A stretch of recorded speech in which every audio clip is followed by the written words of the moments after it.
All right, lads, do you know what? I think we got it. I think we got it this time. Cycle back, cycle back. Don't stay up there, don't stay up there.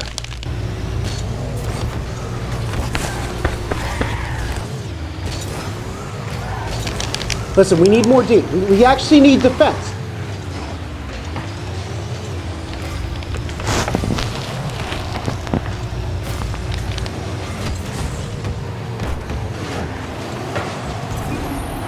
Damn, I am sweating up a storm in here.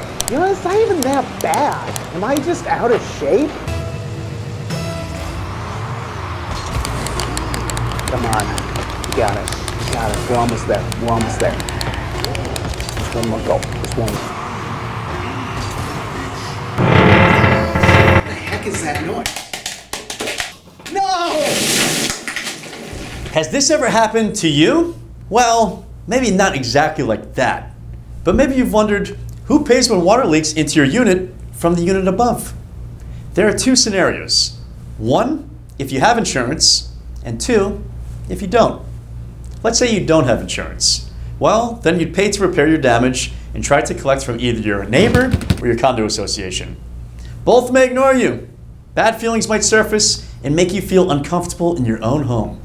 You may even have to hire an attorney to reimburse you for the repairs. But now let's say you do have insurance. Well, you can then claim the damage through your insurance company. You pay your deductible, and the company pays the rest. Then your insurance company will try to collect from your neighbor or your condo association. The company does the dirty work, and you don't have to challenge your neighbors. The best advice we can give you is to carry condo insurance and let the insurance company do it for you.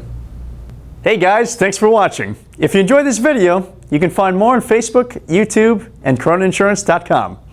If you have any insurance questions, leave them in the comments down below, and we might make a video answering your question. Low rates, choice of companies, and personal advice from local agents. Cronin Insurance, the wise choice.